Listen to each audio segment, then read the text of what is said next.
Halo Bapak Ibu dan Saudara-saudara yang kasih Tuhan, bagaimana kabarnya hari ini? Saya harap semuanya dalam keadaan senang, dalam keadaan penuh sukacita, penuh damai sejahtera, dan saya berharap semuanya dalam keadaan sehat dan tanpa kurang suatu apapun. Nah, hari ini kita akan bersama-sama kembali merenungkan firman Tuhan, tetapi sebelumnya mari kita berdoa terlebih dahulu. Terima kasih Tuhan untuk setiap penyertaan Tuhan di dalam kehidupan kami. Terima kasih karena Tuhan sungguh mengasihi kami dan tidak pernah meninggalkan kami. Dan Tuhan, sebentar kami akan bersama-sama merenungkan firman Tuhan. Izinkan kami supaya kami semakin mengenal Tuhan, dan kiranya Tuhan menolong kami supaya kami dapat melihat dengan jelas pertolongan dan kehendak Tuhan di dalam kehidupan kami. Terima kasih ya Tuhan, di dalam nama Tuhan Yesus kami berdoa, haleluya, amin. Bacaan hari ini berdasarkan Matius pasal 13 ayat 54 sampai 58. Matius pasal 13 ayat 54 sampai 58 yang berbunyi demikian. Setibanya di tempat asalnya, Yesus mengajar orang-orang di situ di rumah ibadat mereka. Maka takjublah mereka dan berkata, dari mana diperolehnya hikmat itu dan kuasa untuk mengadakan mujizat-mujizat itu? Bukankah ia ini anak tukang kayu? Bukankah ibunya bernama Maria dan saudara-saudaranya Yakobus, Yusuf, Simon, dan Yudas? Dan bukankah saudara-saudaranya perempuan semuanya ada bersama kita? Jadi dari mana ya diperolehnya semuanya itu?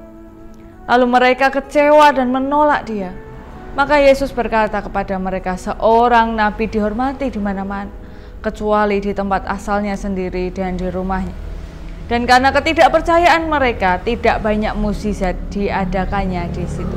Demikianlah pembacaan firman Tuhan pada hari ini. Sungguh berbahagia kita yang diberikan kesempatan untuk merenungkan, memelihara, dan melaksanakan di dalam kehidupan kita sehari-hari. Bapak, Ibu, dan Saudara-saudara yang kasih Tuhan, sebenarnya saya berharap bahwa dalam renungan-renungan harian yang digunakan ayat-ayatnya diambil dari Perjanjian Lama, bukan Perjanjian Baru, karena Perjanjian Baru terutama Injil itu sudah sering renungkan bersama-sama, sudah sering disampaikan di atas mimbar di hari Minggu, dan lebih banyak Perjanjian Lama itu kurang tersentuh, walaupun tidak semua ya, kadang juga tersentuh. Tetapi pada hari ini secara khusus saya tertarik sekali dengan bacaan dari Matius ini karena sangat sesuai dengan apa yang baru-baru ini saya sedang baca. Jadi saya sedang membaca buku C.S. Song yang berjudul Allah yang Turut Menderita. Nah, saya baca buku itu lama sekali, belum selesai karena ya saya kurang rajin, ya saya malas. Jadi saya bacanya itu sedikit-sedikit, tapi kalau baca itu semangat sekali. Tapi kalau beraktivitas yang lain lalu lupa kalau harus melanjutkan bacaan. Tapi buku itu sangat bagus, dan buku itu yang sedang saya renungkan, beberapa pemaknaan teologis yang sedang saya renungkan juga secara tersirat disampaikan dalam bacaan yang barusan kita baca. Nah, Bapak Ibu sebagai orang Jawa tentu paham benar dengan apa yang dikatakan bibit, bebet, bobot. Nah, jadi tidak bisa hanya bobot, tidak bisa hanya bibit, harus bibit, bebet, bobot. Nah, kenapa? Karena manusia itu selalu punya standar dan tolok ukurnya. Bahkan ketika sekolah itu ada batas tuntasnya. Misalnya pendidikan agama Kristen, batas tuntas minimalnya adalah 80. Jadi tolok ukurnya harus mencapai minimal 80 baru dapat nilai tuntas. Kalau tidak ya tidak. Nah, bukan hanya nilai pelajaran, tapi manusia punya kecenderungan untuk menilai orang lain juga di dalam kehidupannya sehari-hari. Jadi ada tolok ukurnya. Orang baik itu tolok ukurnya A, B, C, D. Orang cantik itu tolok ukurnya A, B, C, D. Tapi kalau mau jadi pacar harus A, B, C, D, dan lain-lain. Begitu juga kalau punya mantu dan lain-lain. Nah, kalau Bapak Ibu suka mengikuti gosip, jadi memang ada sedang selebriti yang menjalankan ta'aruf, jadi mereka tidak pacaran gitu ya, jadi saling mengenal kemudian memutuskan menikah. Yang perempuan ini tidak bisa masak mie instan, lalu hal itu menjadi bahan olok-olok gitu sama orang-orang netizen itu, lihat nggak bisa bikin mie instan dan lain-lain. Tapi ada juga artis-artis yang kaya, bahkan dulu ada yang tidak bisa mengupas kulit salak.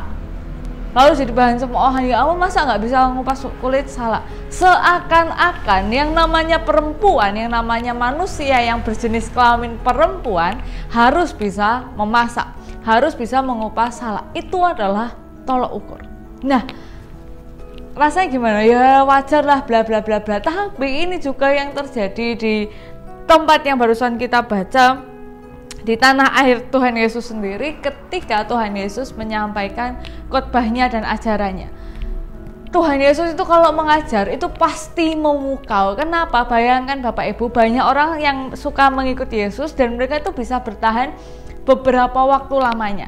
Bapak Ibu, ini renungan harian kalau dibuat 1 jam, waduh, baru nonton berapa menit langsung skip, atau kalau sudah lihat 30 menit wah nggak usah ditonton. Nah, ini Tuhan Yesus itu mengajar bisa dalam jangka yang cukup panjang, dan yang mendengarkan pengajarannya adalah orang-orang yang pintar, orang-orang yang tahu tentang Alkitab seperti para ahli Taurat dan Imam Farisi, tetapi juga orang-orang yang tidak terlalu mengerti isi Alkitab seperti para perempuan, janda-janda, orang-orang yang pendidikannya menengah ke bawah, yang pemahamannya tentang Alkitab, tentang Taurat tidak sebanyak ahli Taurat dan orang-orang Farisi.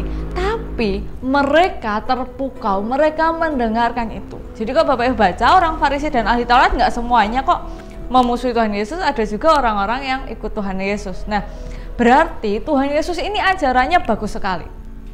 Jarang loh ada pengkhotbah yang disukai oleh berbagai macam kalangan. Nah, Tuhan Yesus ini adalah salah satu dan yang paling hebat dalam menyampaikan ajarannya. Kan keren sekali ya. Nah, ketika Tuhan Yesus mengajar di sana, di rumah ibadat, orang-orang yang mendengarkan itu takjub. Tetapi kemudian persoalannya adalah tidak berhenti sampai takjub. Oh ya ampun, kok ajarannya bagus sekali, keren sekali. Tapi menimbulkan pertanyaan, lah sopo to wong kae? Tapi bukankah dia anak dari Maria, anak dari Yusuf, saudaranya A, B, C, D? Bukannya saudara-saudara perempuan juga bersama-sama dengan kita? Dia ini orang biasa saja, bibit bebet bobotnya nggak masuk. Bibit bebetnya nggak masuk, bobotnya mungkin masuk. Atau saya nggak paham sih sebenarnya bibit bebet. Tapi kayak kualitas dalam dirinya, pemahamannya masuk, tapi latar belakangnya tidak masuk. Dan mana ada nabi kok datangnya dari Nazaret, mana ada hal yang baik datang dari Nazaret, itu kan sudah pernah dibahas. Nah, jadi ketika mereka tahu bahwa oh orang ini berkualitas, tapi ini pasti bukan nabi, apalagi Mesias yang ditunggu, karena latar belakangnya adalah sama seperti kita, bukan yang hebat, bukan yang luar biasa. Maka kecewalah orang-orang itu dan menolak Tuhan Yesus. Kenapa? Karena mereka melihat latar belakangnya tanpa mempertimbangkan kembali kualitasnya. Jadi sebagus-bagusnya itu tidak mungkin Mesias, tidak mungkin Nabi, karena dia loh sama kayak kita. Walaupun tadi mereka bilang bahwa mereka takjub. Nah, hal ini mengingatkan kita bahwa Tuhan itu tidak selalu mengikuti alur pikiran kita. Yang namanya Tuhan, yang diutus Tuhan itu selalu A, B, C, D, E. Enggak selalu. Tuhan kadangkala atau bahkan seringkali membuka pemahaman kita dengan hal-hal yang di luar paham kita. Kalau bahasa gaulnya out of the box. Jadi kita tuh hanya melihat satu kotak, tapi Tuhan itu berkarya di luar kotak itu. Hanya karena kita tidak paham, bukan berarti Tuhan tidak berkarya dengan hebat. Karena kita lihatnya satu kotak, sedangkan Tuhan berkarya di sekeliling kotak. Ada luar biasa di sana, tapi kita fokus hanya pada satu kotak, ya kosong. Tuhan tidak melakukan apa-apa, kita cuma nongkrongin kotak terus. Nah, berpikir out of the box artinya adalah berpikir berbeda, di luar apa ya? Di luar yang biasanya. Nah, ini yang sering Tuhan lakukan. Jadi Tuhan itu nggak biasa, namanya aja Tuhan ya. Kalau kita kan biasa, namanya aja Tuhan itu pasti karyanya itu tidak biasa, yang seringkali tidak sesuai dengan pikiran manusia. Nah, persoalannya, bisakah manusia mengasihi Tuhan, mengasihi sesamanya ketika semuanya tidak sesuai dengan tolok ukurnya? Bisakah kita menerima Tuhan yang tidak sesuai dengan tolok ukur kita? Kalau dalam bacaannya Allah turut menderita, bangsa Israel saat itu sangat kecewa karena Mesias yang dinanti itu, yang katanya Tuhan Yesus adalah Mesias yang dinanti itu, mereka merasa nggak mungkin lah. Kenapa? Karena mereka tidak membawa bangsa Israel kepada kemerdekaan secara politik, dan bahkan Mesias ini mati di kayu salib. Jadi itu adalah keterputusan yang besar juga. Nah, tapi Tuhan itu ternyata lebih dari itu. Mesias yang dipilih itu bukan Mesias yang membebaskan secara politik saja, tetapi memberikan keselamatan bagi seluruh umat. Bukan hanya Israel, bukan hanya mengurusi politiknya Israel, tapi keselamatan seluruh umat. Maka Mesias yang nasionalis itu disalibkan, dan kemudian bangkitlah Mesias yang memberikan keselamatan bagi seluruh umat. Itu adalah salah satu yang ditafsirkan oleh C.S. Song. Nah, kalau kita hanya fokus kepada Tuhan sesuai dengan tolok ukur kita, dan kita hanya menerima kalau karya Tuhan itu sesuai dengan pikiran kita, ya sulit. Karena Tuhan berkarya itu dengan luar biasa yang kadangkala tidak bisa kita pikirkan. Kalau kita pikirnya hanya hal-hal yang kelihatan di mata, wah ya ampun kok corona naik banyak, apa kok Tuhan diam aja, banyak orang-orang yang pekerjaannya terlantar dan lain-lain, tapi kita nggak lihat bagaimana Tuhan berkarya dengan lebih luas. Apa itu ya nggak tahu. Kita harus lihat lebih dalam. Yang kedua adalah, bisakah kita mengasihi manusia sesama kita tanpa menggunakan tolok ukur itu juga? Bisa nggak sih melihat manusia itu kedalaman hatinya? Saya bukan seorang YouTuber, saya bukan seorang artis, tapi ketika saya mau rekaman ini, saya memperhatikan banyak hal, dan kemudian saya menyerah. Kenapa? Karena saya sering sekali mendengar masukan itu ya tentang itu saja. Nah, jadi bagaimana manusia itu selalu melihat orang lain itu dengan tolak ukur dan nilainya sendiri, tanpa mempertimbangkan bahwa orang lain itu juga punya nilainya sendiri. Bapak Ibu, setiap orang punya prioritas, setiap orang punya kualitas dirinya. Ada orang yang ingin tubuhnya sangat sehat dan lebih dari sehat membentuk tubuhnya.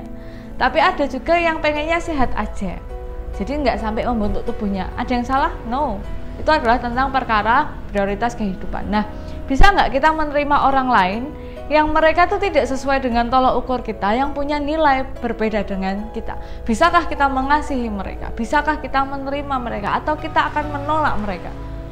Ya, orang itu baik sih, cuma ya orang itu sebenarnya enak sih diajak temenan, tapi dia dari keluarga ini, tapi lihat toh caranya berpakaian, tapi lihat toh caranya berpikir dalam melihat politik. Jadi kita akan melewatkan kualitas yang baik. Jadi mari kita bersama-sama dengan tolak ukur kita membebaskan diri kita untuk mengasihi Tuhan, mengasihi sesama kita. Bahkan ketika Tuhan dan sesama kita tidak sesuai dengan tolak ukur kita, tidak sesuai dengan nilai yang kita pikirkan. Kenapa? Karena Tuhan itu luar biasa, dan sesama manusia kita sama seperti kita, punya nilainya sendiri, punya tolak ukurnya sendiri.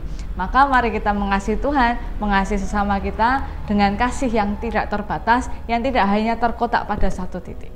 Mari kita berdoa.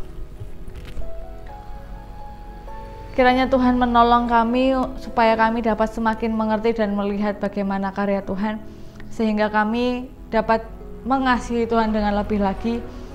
Dan dalam kasih kami tidak membatasi karya Tuhan. Dan Tuhan, kiranya Tuhan juga menolong kami supaya kami mengasihi sesama kami seperti adanya mereka, sebagaimana Tuhan menciptakan mereka. Karena kami yakin bahwa Tuhan memiliki rencana dalam setiap individu dengan berbeda-beda. Jika kami akan melaksanakan kehidupan kami serahkan ke dalam tangan kuasa Tuhan Yesus, dan terima kasih karena Tuhan selalu bersama dengan kami. Ampuni segala dosa dan kesalahan kami, di dalam nama Tuhan Yesus kami berdoa. Haleluya. Amin. Ya, demikian yang dapat saya sampaikan. Kiranya dapat menjadi penguatan, pengingat atau penghiburan bagi kita semua. Senang sekali. Sampai jumpa di lain waktu, dan Tuhan Yesus memberkati kita semua. Dah.